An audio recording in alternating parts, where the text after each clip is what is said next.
special operation. We in the building. We in the building. We in the building, bitch. We in the building. We in the building.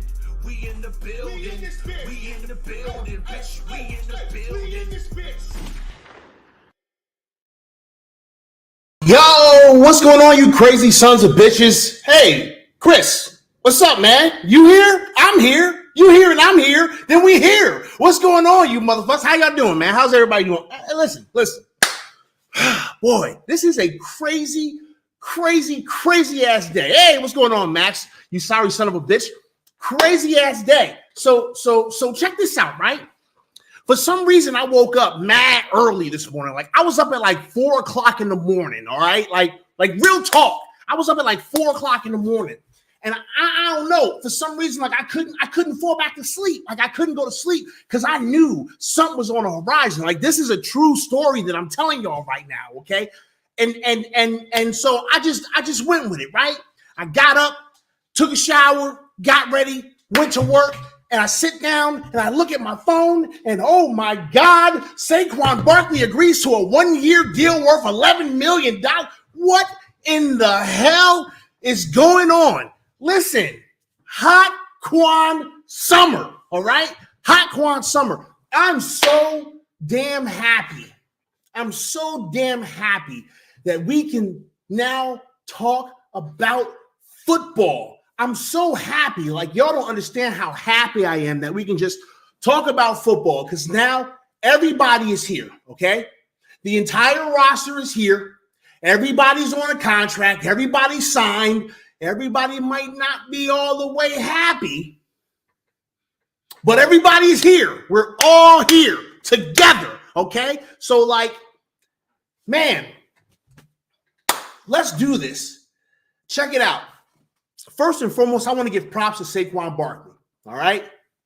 This is the only active player's jersey that I own. Every other jersey is a retired Giant, okay? This is the only active jersey I own. And I had nothing but faith in this kid. I wasn't worried at all. I knew the right thing would happen, and I knew that he would be there when it was time to be there. Everybody minus 6 players? Well, listen. We knew. Let's talk about that. I'm glad you brought that up, Max. Because here's the thing: we knew that everybody like was that was on that list was injured. Like half of that list is mofos that was injured last year, still recovering from that injury, right? And then there's a couple of names on there that I didn't expect to see, but it makes sense why we were making all these signings and whatnot. Because again, we don't know what's going on in the locker room. We don't know what's happening in the front office. We don't know because all of us are just fans. So we get surprised with things like this, okay? All of a sudden, we got all these players on the pup. But listen, I'm not panicking over that. I don't think anybody else should panic over that because I don't think that's a big deal, okay? Those players are recovering from whatever it is that they're recovering from, all right? They get to come off that list maybe a month down the road. No big deal. Bam.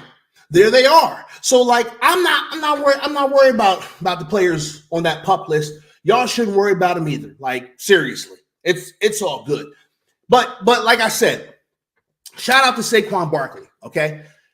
Saquon did not have to sign this contract, okay? We got to keep it all the way funky about everything, okay? Y'all know me. I try to be fair and honest when I'm talking about this team and these players, okay? So like Saquon did the right thing. He didn't have to sign that contract. He could have said, I'm not coming to training camp. I'm going to train myself. I'm going to do what I've been doing. Y'all see how good I look. I ain't worried about none of that. I'll be there week 1. He could have did that. But instead, just to quell all of the BS, all of the dumb conversations, he signs this contract. The contract's not even that advantageous for him.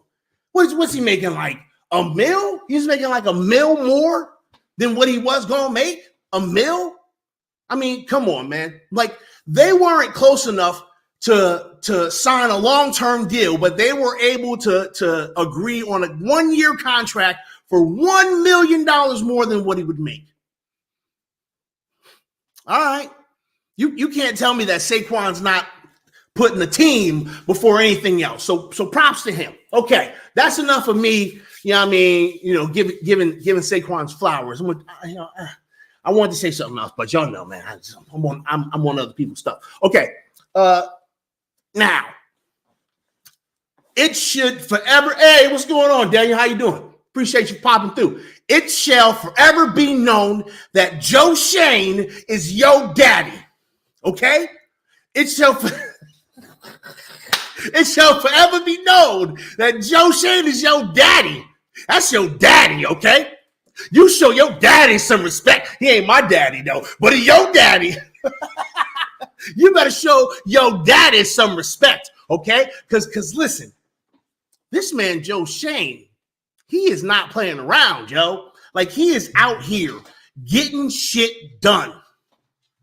I'm so happy to have someone in the front office that's competent. Like, y'all listen, for those who have been here this entire time, for those who have been rocking with me since I started this damn channel, right? Since I started my channel, not BGN. If you're watching this on BGN, hi, how you doing? I don't like the Eagles and I don't like the Cowboys and I don't like the Commanders. I don't like saying the Commanders. I hate everything about the Commanders. And when Magic Johnson changed the name of that team, I'm gonna hate that name too. Just so you guys know, just for all of those out there in BGN world. So listen, Joe Shane is out here and he's making things happen. And it feels good to have someone that's competent. Oh, I'm not waiting for Rob. You know what? Actually, I kind of didn't say anything to Rob, right? Rob's handling the things that Rob is handling, and I'm gonna allow him to do what he's doing. So he knows, right? He already knows, man. Nothing but love and thoughts and prayers and positivity to Rob. He's doing his thing. We'll talk to Rob in a little bit. All right. So yeah. I want to talk just a little bit, and I'm only going to go. What time is it? 7:17. Okay, I'm only going to go till 8 o'clock, y'all. New York Revival's got Entertainer on. I'm not going to be on the airwaves when they on the airwaves, right? And it's not because like, oh, you're going to compete. No, y'all know I don't care about that, right? But I'm not going to be on the airwaves because I'm going to be watching. So I'm going to end this at about 8 o'clock. We only going to talk for just a little bit. Just a little taste, all right? So all right. This is what I wanted to talk about, though. As it stands right now, this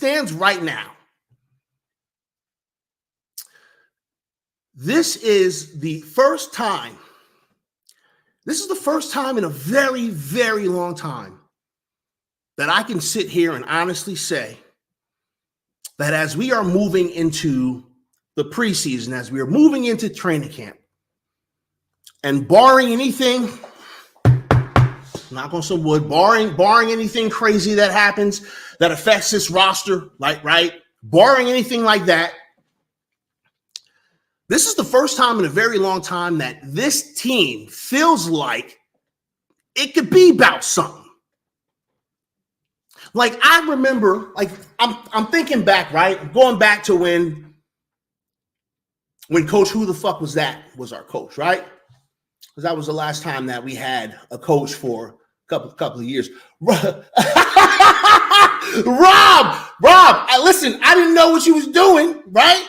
All you gotta do is come on the damn thing, bro. You don't need no fucking link. Get in here then. I don't know. I just, listen, man. Yo, Rob, I don't know why you're even, all you have to do is just come in the studio. What are we talking about? I wasn't going to make you come on camera, bro. You know what I mean? I was, listen, you know what I'm saying? Rob isn't a mod. I don't know, because Rob's a co-host. He doesn't have to be a mod, right? Like, he's half of the show. He don't need to moderate nothing. He just needs to be on camera when he feel like being on camera. And then when he don't feel like being on camera, then I'll be here on camera. Me and Saquon. Me and motherfucking Saquon. You know You know what I'm saying? Okay, so yeah. This is probably the first time in a long time that I felt real comfortable about like going into a second year. Because again, when Joe Judge was here, when he was here, I was like optimistic, right? I was very optimistic because I thought that a second year in that system with that coach would put us in a good position based off of what we did the year prior. But like let's be completely honest, right? Anything that was remotely positive, anything that was remotely positive, folks like me was sitting here just doing this, like, hey. So we like that close to going to the playoffs or whatever. And I'm like, yo, next year we can go to the playoffs, right? I felt relatively confident, but this is a little bit different.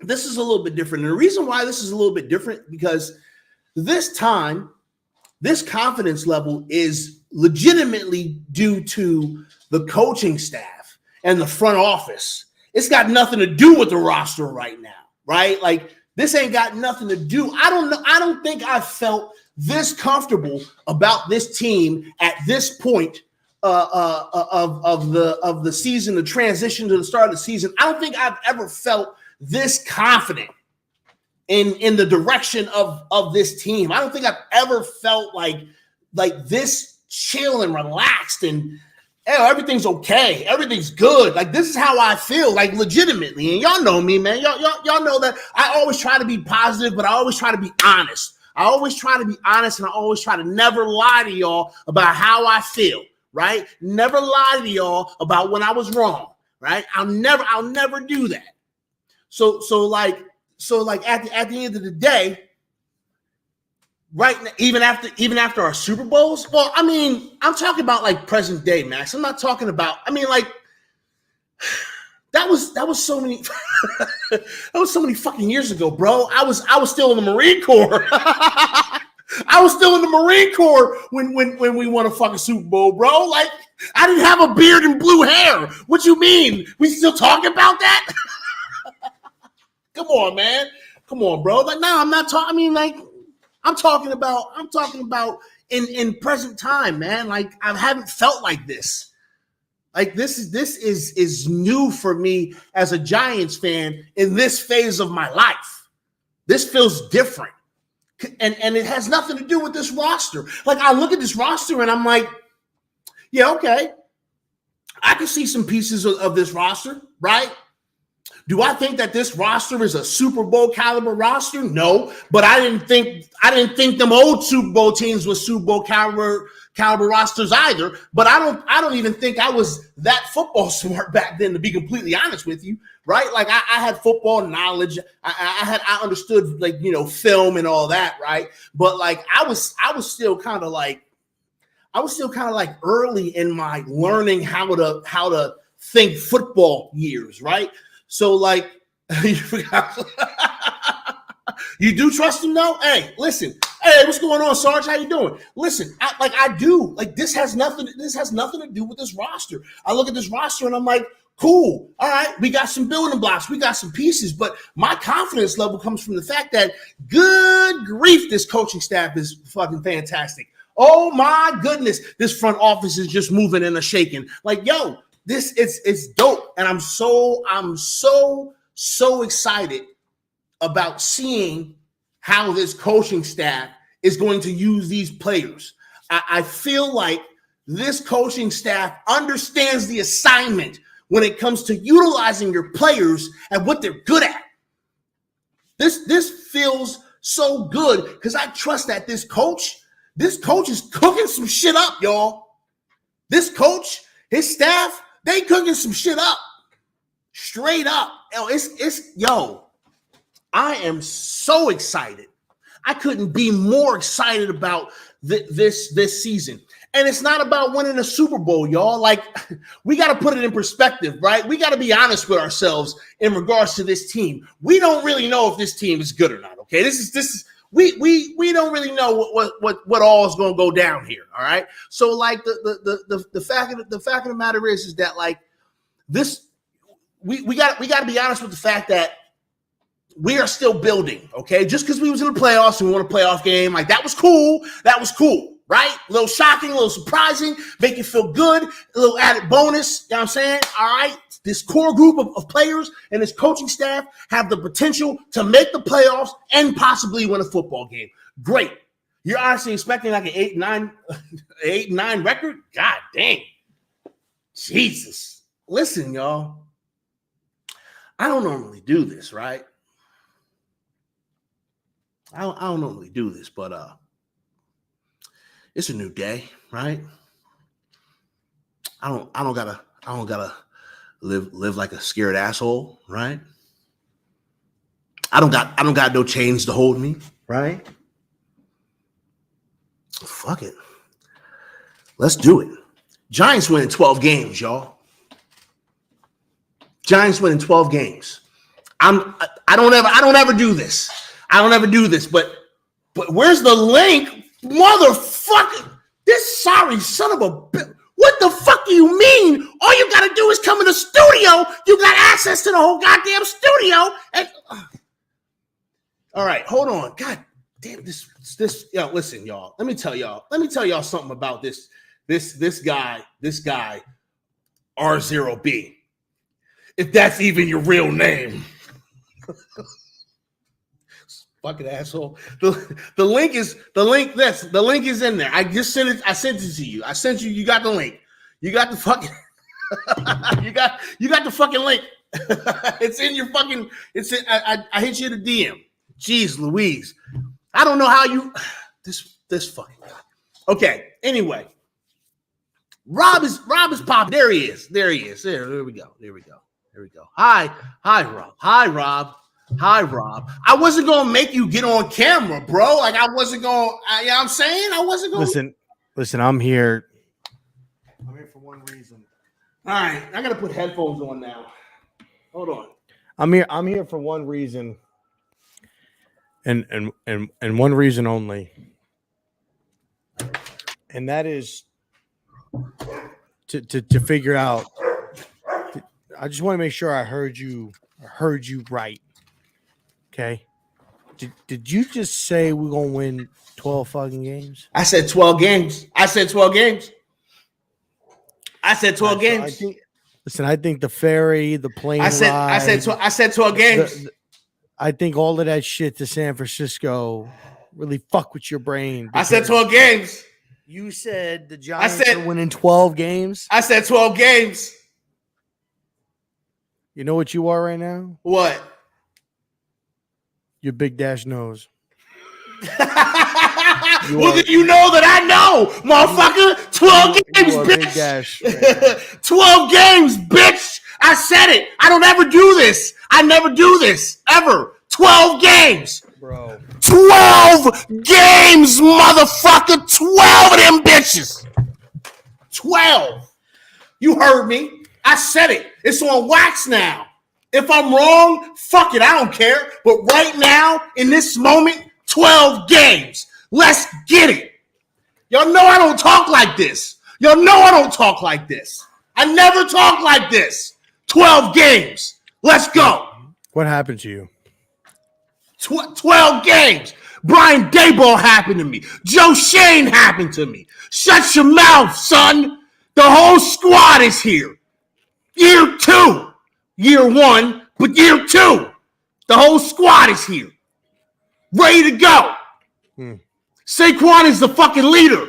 PTA. He said, give me 1 million more. Give me 1 million more than that franchise tag. I'll sign today. And they said deal. And they got it done. And now we ain't talking about it no more. Hey, Pest. Everybody's here, son.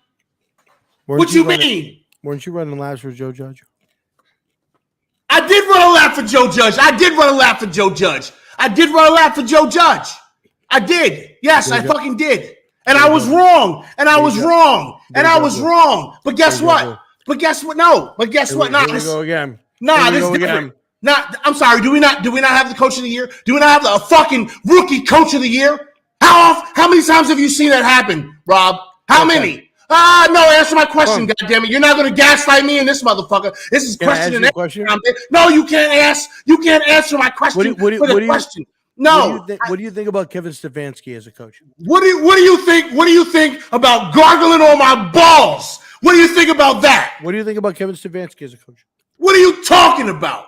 I'm asking you. Do you think he's a good head coach? What's that got to do with anything that we're talking about right now? I'm asking you a question. Do you think that Kevin Stefanski is a good head coach? Did our head coach win coach of the year? Yes or no? Yeah, but so did. Okay, did he do it in his rookie year? Yes or no? Yeah, so did Matt Nagy. Who? Matt Nagy. Matt Nagy. Matt Nagy won coach of the year. His rookie year? I believe so. We got to look that shit up. I don't listen, that could be accurate. I don't follow the fucking Bears. Hey, you know who won it the year prior? Kevin Stefanski.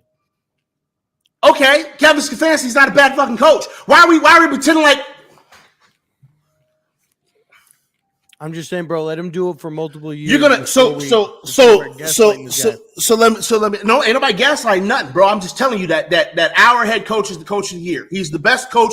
He was the best coach in football last year. Okay, in his first fucking year, he didn't win the Super Bowl. He didn't even win the goddamn division. Okay, he didn't even win the fucking division.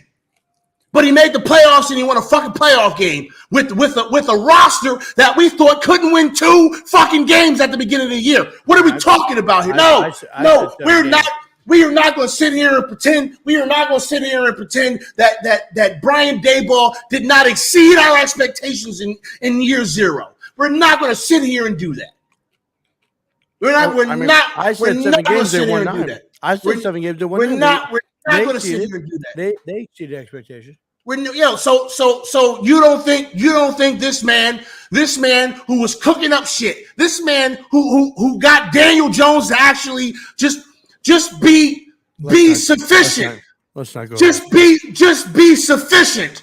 God damn it! I don't need you to be a goddamn rock star. Just go out there and be efficient and don't fuck it up. That's all he says to this man. And Daniel Jones went out there and he did it as best he could. What are we talking about right now, bro?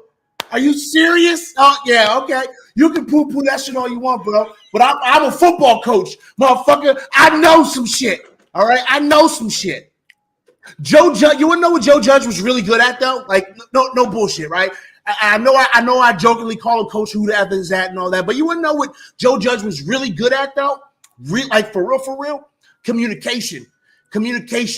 He was very good at fucking communication. His decision-making was a little bit questionable, but he was very good at communication, which is the reason why he's a good fucking teacher. So I appreciate that he came here, and he probably taught some people some things they had never thought about before, right? But he wasn't good in the long term, and he's gone now. Fuck him. But like, no, we're not gonna sit here and act like the coach that we have right now is not good as hell. We're not gonna do that. Sorry, we're not going to do that. I would say he had a good year.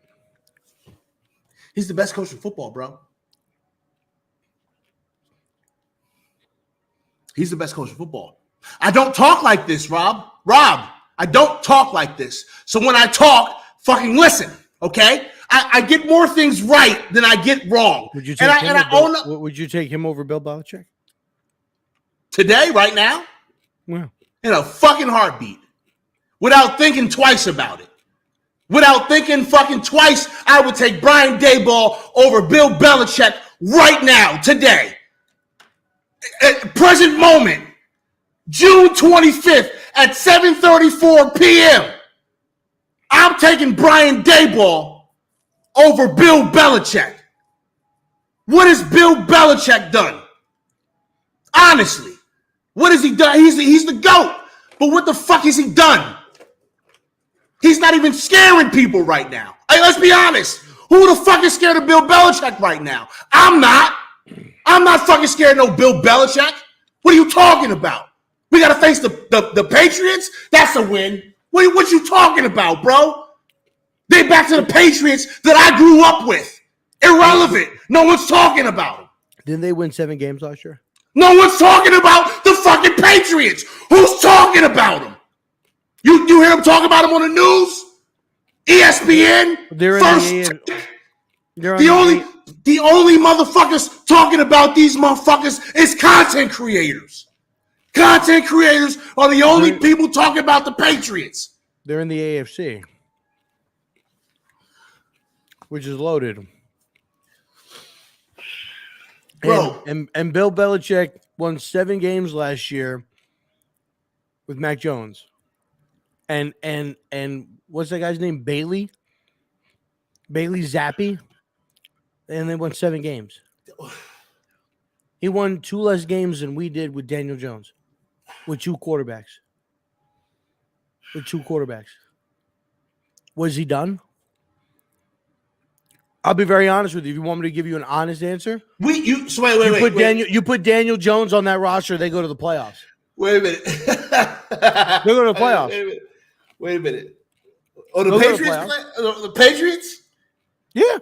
So he's just as good as Brian Daboll is what you're saying. He's just as good, but he's old. He's old, and he's out of touch with young players. Belichick was held back. Belichick was held back due to the quarterback. I don't give a shit about that because here's the thing, bro. All right? I am 42 years old, which means as a coach, I'm out of touch with the fucking youth. I don't even know how to deal with the youth right now. Being completely honest. And that's half the battle of being a coach. If Bill Belichick don't understand how to deal with the youth, then what the fuck is the point of him being up there telling them anything? But you know who gets the youth? Brian Daboll does. He listens to Biggie. John, cut it all off, John. Just cut it all off. How are you going to say Bill Belichick doesn't get with the youth? What's that? How are you going to say that Bill Belichick doesn't get with the youth? Bro, because he's old, man. Because he's old. I'm sorry, because he's old. Because he's old. That's why. When you're old, you need to get out of the way. So just because you're old, that means you can't get down with the youth? No, I'm not specifically saying that for everyone. But you're asking me if I'd rather have Bill Belichick, who hasn't really done a whole lot, or Brian Daboll, who's a young, fresh, hot, new thinking coach, understands new technology, understands new developments, understands all this stuff. Oh my God. You're not even listening to what I'm saying anymore. You're not even listening. No, you're not, because you're talking about Super Bowls, and I'm talking about advancements in technology and medicine and training and all of that. What does Bill Belichick have anything to do with medicine? Or Brian Daboll? Belichick is the goddamn general manager of the fucking Giants. I mean, of the Patriots, and he's also the head coach. What do you mean? What's he got to do with the medical? What do you mean he's got to do? He's got everything to do with the technology. That's what a medical team is for.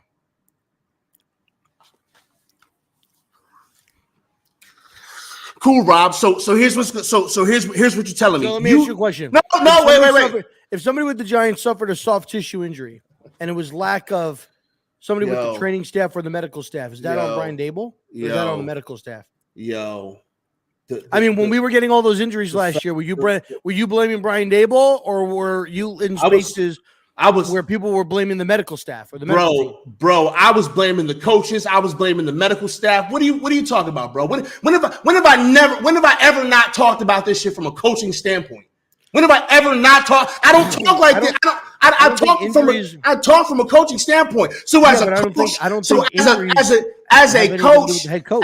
coach, I need to understand why injuries happen. As a coach, I need to understand how the players recover from injuries. As a coach, I need to understand some of the advancements in technology that people do, because you need to understand how your staff is doing their job. You don't just blindly let your workers work, bro. You have to at least have general knowledge of what they're doing. But how many times last What do year? you mean? Yeah, but how many times last year did we? Because I distinctly remember having these conversations, maybe not with you, where Brian Daboll wasn't allowing players to practice, and they were dragging on as far as their return. So I don't think that Brian Daboll is out here rushing players back. Seemed like he was taking his time. I mean, McKinney. There were reports. That addresses nothing that I said, There were Rob. reports. Hold on. There were reports. This addresses nothing that I said. No, this right here. Go ahead. Okay, go there ahead. were reports that McKinney was eligible to come back like 2 weeks prior. But he held him out an extra 2 weeks. That's knowing your player. That's knowing your player. That's knowing his limitations. That's knowing injuries. That's knowing what possible outcomes. That's weighing all that out. Any of the soft tissue injuries or the injuries that we dealt with last year, I don't understand. I blame that on the medical team. I don't understand. I don't understand what any of what you're saying has to do with a coach's ability to understand the newest in technology, the newest in medicine, the newest in training, the newest in recovery, and a young coach knows that. But that's also up to Joe Shane to get a top tier medical team in the building that is up to date with the newer types of medicine, the newer types of training, the newer types of rehabilitations. That is up to Joe Shane to get those people in the building, not Brian Daboll. Brian Daboll's job is to know everybody else's job and to coach the team. Period. End of story. That's what it is. Bro, you're wrong. That's what it is. I'm sorry. I'm sorry. I'm sorry. You're wrong. You are one. What you're saying right now is incorrect. I'm sorry. It's just incorrect. So is Brian Daboll hiring the medical team? Brian Daboll better be involved with the hiring of the fucking medical team. What do you mean? It's his players. Why would Brian Daboll not be involved with the medical motherfuckers? What are you talking about? In hiring them? Yes.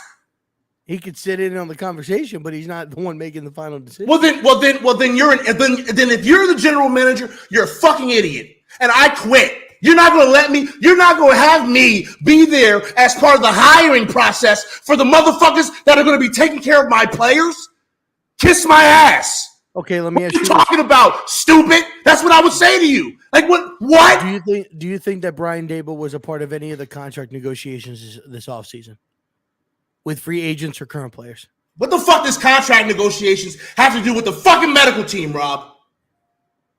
They're on the same level. No, it's not. It's your team. Has to do with your team. Your players. No, has to do with your team. Your players. You're so full of shit. That's bad. You're working in bad faith right now, Rob. That's what you're doing. You are working in bad. You are working in bad faith. A lot of fun. Yeah, you're working in bad faith. Nothing you're saying is true. No, look. Everything you're saying is a fucking lie. Let me be real, because I was just fucking around for the last 15 minutes. Yeah, I know. One, I am not like oversold on Brian Daboll. I'm not underselling Brian Daboll. I'm not oversold on Brian Daboll. I want to see what he does this year. Last year came into a challenging system. I do feel that the schedule favored him a little bit, to the point where I don't think that he was fully tested from a scheduling standpoint on how he was going to handle the roster, all right, ways that he was going to utilize players. I'm really looking forward to this year, to seeing what Brian Daboll does, how he handles players, going up against different teams, what type of schemes he puts together, how he tries to take advantage of defenses with Mike Kafka, offensive game plans that they come together.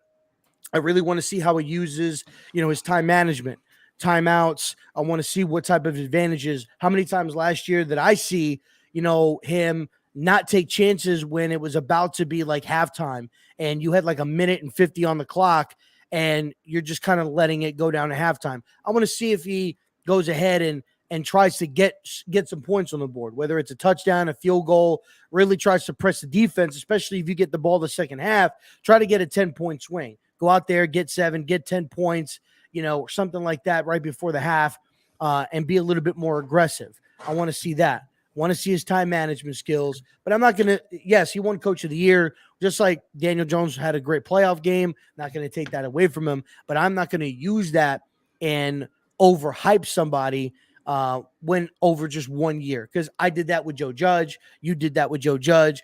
And I don't want to do that with Brian Daboll. I'm doing it. I'm fucking That's fine. You could do it. Listen, you could do it. You could do it. Doing it. Me, I'm not going to do it. I want to see. I'm doing I want to it. see this year to me. Let me ask you this question. Would you agree that the scheduling, Joe Judge's second year, was tougher than his first year? I think we faced I think we had a tougher schedule. Probably. So that's what I want to see. You're going up against one you're going up against your old team on Monday Night Football. Is your pride going to get in the way? Is your ego going to get in the way? Are you going to be making bad decisions because you want to prove a point that you should have never been let go from that organization, right? I want to know how you're going to handle that on the big time lights. You're opening up the season, prime time, against the Dallas Cowboys. I want to know what you're going to do. I saw the games on how you played the division games, right? We have a different plethora of teams that we're playing, right?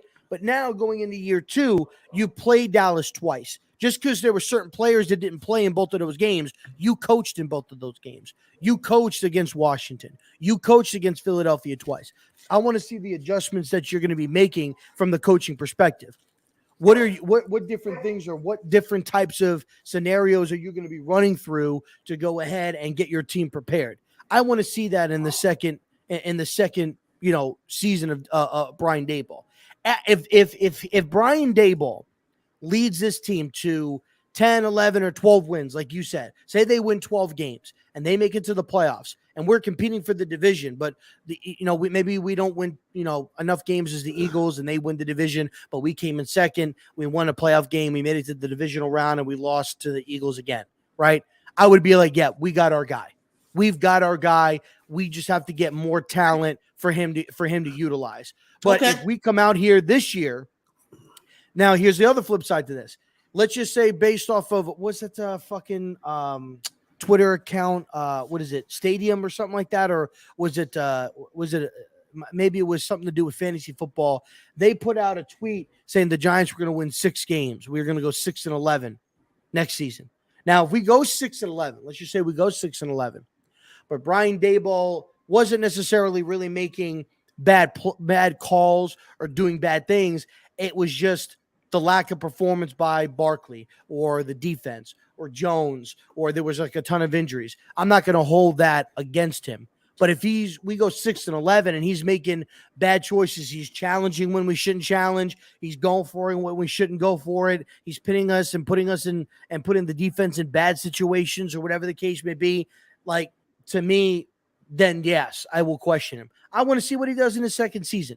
Joe Shane, for the most part, other than, it's based upon like how you want to look about Joe Shane is your daddy. First of all, Joe Shane is your daddy.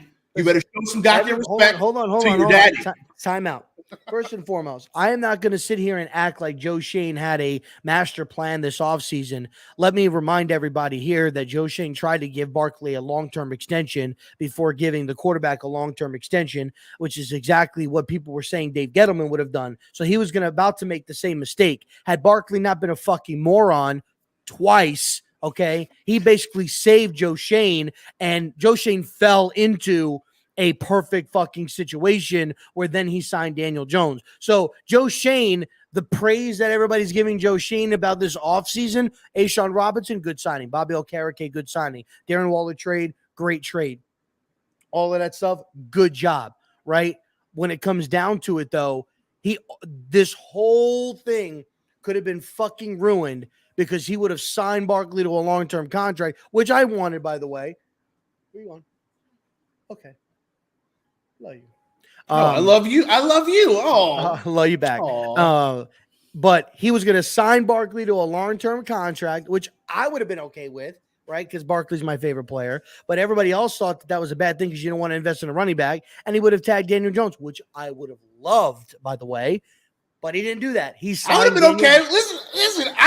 He was signed Daniel Jones. I know he would have signed it, but he signed Daniel Jones. He tagged and Barkley ended up getting his 1-year deal. So before we just jump off and go, "What, Joe Shane?" Let's remember he almost pulled a Dave Gettleman.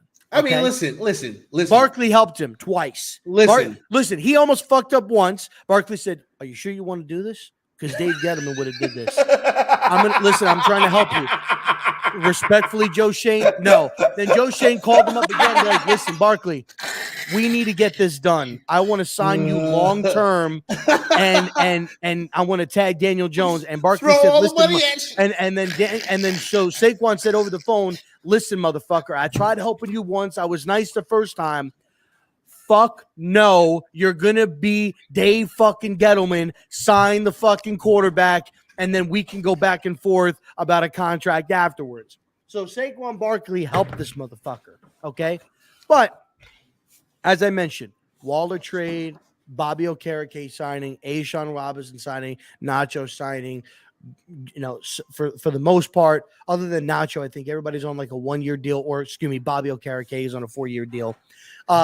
Draft, I thought Joe Shane did a good job, and his staff moving up and getting Hyatt, getting JMS, and then getting Tay Banks. All three of which I agree with what Tana said. All three of those guys were projected at one point or another to be our pick 25 in the first round.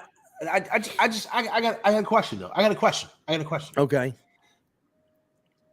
How does Daniel Jones's contract and Joe Shane's signing of Daniel Jones on his contract make you feel when you compare it to the fact that Justin Herbert has signed a 5-year extension that includes $133.7 million fully guaranteed, $193.7 million with the injury guarantee, and potentially $218.7 million guaranteed. That is what Justin Herbert signed today, and he's worth every fucking penny. Every fucking one. Agreed. How's that make you feel looking at a contract like that? And that's what the quarterback market is. Makes me feel that Joe Shane should have tagged Daniel Jones, let him hit the open market, and sign him for probably less than $35 million per year. I mean, Jones wasn't going to get 40. Well, Jones was not going to get 40 from anybody. He would have gotten high 20s, low 30s. I think he's going to get. When I look at Justin Herbert's contract, right, I had that saved up because I was waiting. And no, Max, I don't think that Rob was insinuating that Daboll was let go by Buffalo. No, I think he was talking about opening up against the Cowboys. I think he just misspoke. Well, no, what I meant is like with the Buffalo thing with Brian Daboll, like the players there and Brian Daboll himself wanted to be the head coach there, and there was a lot of ruffles, especially last year or the year prior, that Sean McDermott wasn't getting the job done, and players wanted Brian Daboll to be the head coach. And I don't know nothing. I don't know nothing about none of that. As opposed to maybe making him like an assistant head coach, and saying, "Hey, listen, this is going to be your job, here in the future." They just kind of let him. They just kind of let him go. I don't know. Look, I'll say this. I'll say this about your question. I look at it like this, and I think this is an equal comparison, right? People were tweeting out when Rodgers left the NFC and he went to the AFC, and when Tom Brady retired, right? They were all ecstatic, and they were like, "Yeah, get out of here. That's another one of them gone," and people were doing that because then that rises up Daniel Jones in the NFC because quarterbacks are leaving. And I said, so you're happy that these guys are leaving, and you're happy about that because that raises his rank.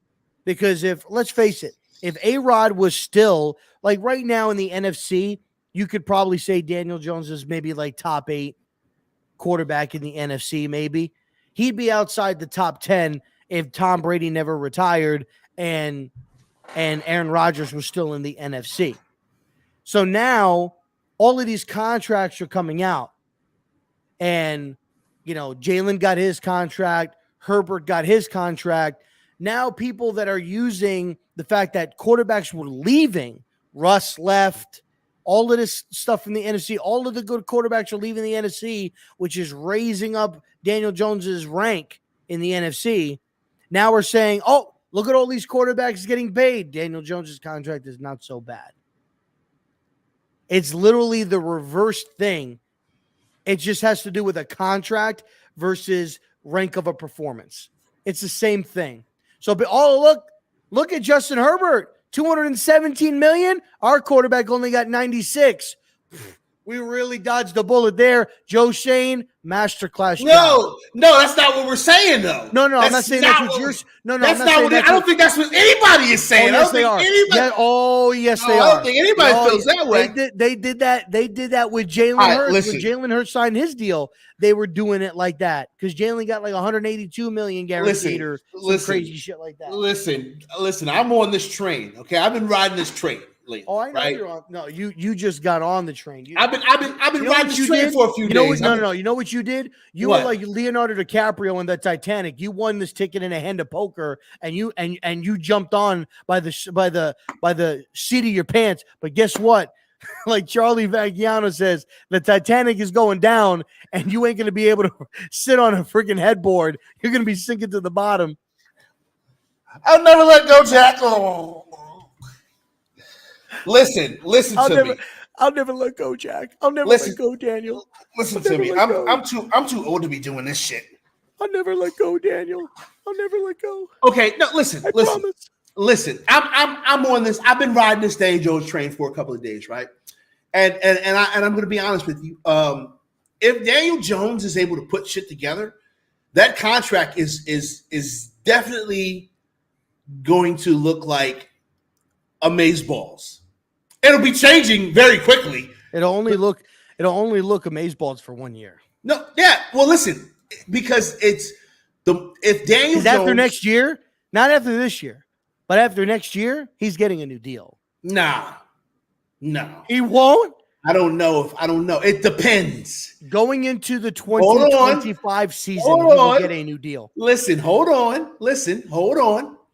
I don't necessarily think that at the end of this season, he would sign a new deal. No, not this year. Next year. Okay. Yeah. That's the goal. Yeah, that's the goal. Yeah, is to get 2 years off this contract and sign him to an extension if he's any good. Yeah, that's the goal. Yeah, that's what I'm saying. And depending upon how well he plays, it might be stupid money. And if they took it to Joe Shane up the ass with this contract negotiation, imagine what they're going to do with the next one. Wait, so okay. Let me ask you this question. Daniel Jones, over the course of the next 2 years, does not win a Super Bowl. Okay? He does not win a Super Bowl. But over the next 2 years, Daniel Jones takes us to the playoffs. One of those years, he takes us to the conference championships, but we lose. Embarrassingly, we get our socks blown off in the NFC Champions. They making fun of us the next day, okay? But we got there. Do you sign Daniel Jones to another contract? No. He's got to win a Super Bowl in order for him to get another contract. No, it isn't. I'm going off of what you said. Uh-huh. If we make it to a conference championship game and we just get our doors blown off, and Daniel Jones is not able to compete in the conference championship game against whoever he's going up against, then he's not the guy. I'm sorry. I'm not No. We get our. But I mean, if we go, let's just say in the next 2 years we go to the playoffs. This year we lose in the divisional round. Next year we go to the conference championship game. We lose 35-28. Yeah, I'll give him a new contract because I would give him a new contract, or maybe I would give him a new contract next year. Maybe I'd let him play another year and then give him another contract. But I mean. But if we go, if we are making it to the conference championship game, that means that Daniel Jones is playing the way he needs to play. I hope this. I knew it was going to be a crazy ass profile picture. Oh, listen, snitch. Listen, man. Rob and Tim, man, those are the homies, man. All right. And sometimes the homies can be wrong. Hold on. Sometimes the homies can be wrong. I'm gonna let you get that because we get ready to wrap up. We're gonna wrap up on you. yeah, Niche. So Niche, I don't know you. You've got a 6 to start your name. You've got a 9 at the end. So clearly you like 69. Is clearly what you like. Okay, so I was not saying to draft Malik Willis. So I don't know where that's coming from at all. But here, that was only Tim. Tim was actually the one that kept saying that. Tim was the one. Tim is the one that said that. Okay, just be fair. It was Tim was the one that was doing that. Yeah, Tim said that. I was not advocating for, and this guy right here can tell you, I was not advocating for any of the quarterbacks in that draft. Nope. I was saying, Nope. this is Daniel Jones's year to prove himself, right? So this guy right here can tell you. We have not talked about a quarterback. We have not talked about drafting a quarterback. I don't think we've ever talked about the prospects. This year I was. Well, we would have had to trade up or do some crazy shit, but yeah, but I'm saying, of course, yeah. But we never really seriously ever discussed the prospects. And hopefully, and hopefully we never get to that point, right? Hopefully it never gets to that point. But to sit here and say, I was on the Malik Willis train, and that's why I get my rocks off by, bashing Daniel Jones, no, definitely not. Definitely not. You're absolutely right, Max. You're 100%. Max is 100% right. I almost forgot about that. He is 100% right. This man was slurping sauce. He was slurping that sauce. All that sauce. He was slurping it all. I was. He was 100% slurping sauce and slurping all that sauce. I remember him getting in arguments with motherfuckers because of sauce. He had sauce all around his mouth. We did a draft. We were doing the draft stream, and when Sauce got picked from the Jets, I was pissed. I was pissed. That's right.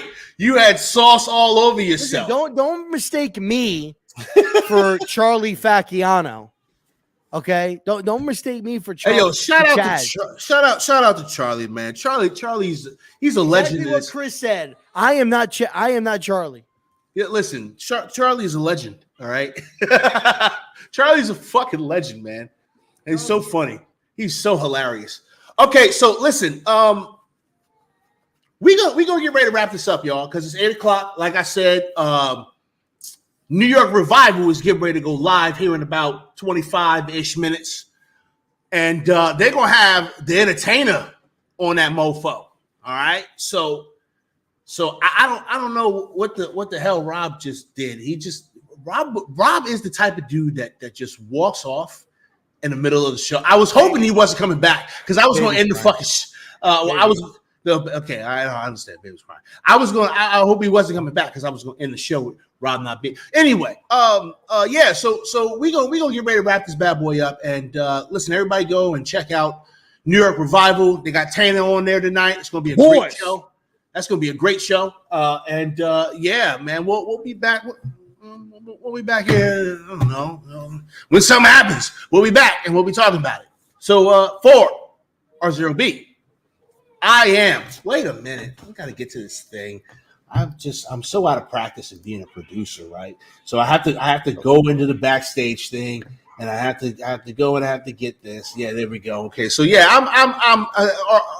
RZeroB is gonna go and take care of the babies, and I'm gonna go and take care of the maybes. So listen, y'all take care, and we will get up with you all later. Deuces. Even the baby said deuces, sucker. Because this is the right thing.